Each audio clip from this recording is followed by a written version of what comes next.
Quero até pegar um pouco desses ganchos, né, que estávamos falando da questão fiscal, porque a gente vê, né, o mercado aguardando pacotes, aguardando responsabilidade, cumprimento de arcabouço, enquanto a gente vê uma economia bastante forte, resiliente, dados de mercado de trabalho, de crescimento econômico, né, todo esse cenário apontando para uma economia mais pujante e aquecida aqui no país. Isso também acaba, de alguma forma, colocando pressão nos próximos passos do Comitê de Política Monetária do Banco Central. Como está a sua avaliação sobre esse cenário, né? A necessidade de um ajuste fiscal, uma economia aquecida, uma pressão inflacionária e a trajetória dos juros que pode acabar impactando o cenário do nosso mercado por aqui? Bom dia, Felipe.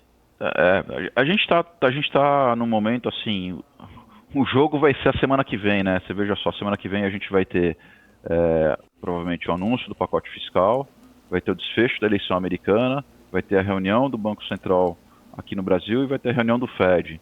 Então, a semana que vem você vai ter várias casinhas no jogo avançando. Nosso cenário base supõe que o pacote fiscal seja razoável, tá, conquiste um pouco uma credibilidade um pouco mais duradoura do que o Van Dijk está imaginando, né? Não vai resolver o problema fiscal, mas de novo vai deixar a bola no meio do campo, mais ou menos onde estava antes da gente avacalhar o arcabouço, mudar a meta, né? O arcabouço foi aprovado em agosto, em abril resolveram mudar as metas do arcabouço, uma coisa que não faz o menor sentido, né? Então acho que a gente consegue voltar um pouco para aquele mundo de números em termos de trajetória de primário e de dívida, que não é uma solução, é um adiamento realmente para o próximo presidente. E nesse contexto, a gente imagina que o câmbio possa apreciar 5%, 6%, voltar aí para casa dos 5,40 no primeiro movimento, talvez até um pouco mais, se a eleição não resultar num fluxo muito hostil para os países emergentes, né, a eleição nos Estados Unidos. Então, nesse conjunto de variáveis evoluindo dessa forma, a gente imagina que o Banco Central vai fazer mais 2 movimentos de 50, e quando chegar em janeiro, ele vai parametrizar o último movimento, 25 ou 50, nosso cenário base ainda é 25, para uma inflação que está grosseiramente apontando para 4 em 2025, parece uma política monetária suficiente.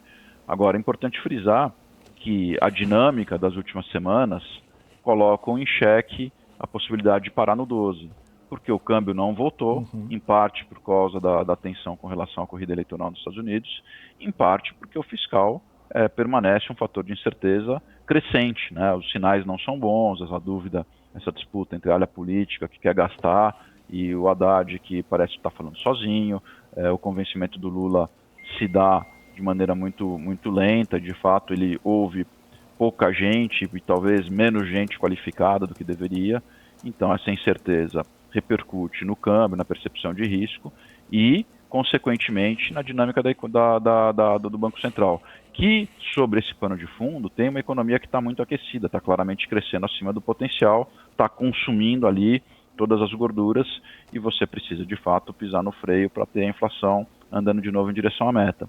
Mas eu acho que a gente pode ter um cenário que é a eleição passando e você tendo de volta os fluxos para o Brasil. A China também está esperando a eleição dos Estados Unidos para parametrizar o seu pacote, provavelmente alguma coisa que ajude o real. E se o fiscal for bom, você vai ter um conjunto de coisas favoráveis aí, contando aí para uma reversão desse pessimismo. Se as coisas não evoluírem bem, né, e aí a peça central é o que a gente vai fazer no fiscal, aí de fato a gente vai continuar tendo uma dinâmica ruim, né? Então, o jogo vai ser jogado a semana que vem. Eu diria que a semana que vem o governo Lula decide o que vai enfrentar nos próximos 2 anos e a gente tem que esperar essas pecinhas caírem no lugar para fazer um cenário com um pouco mais de conhecimento.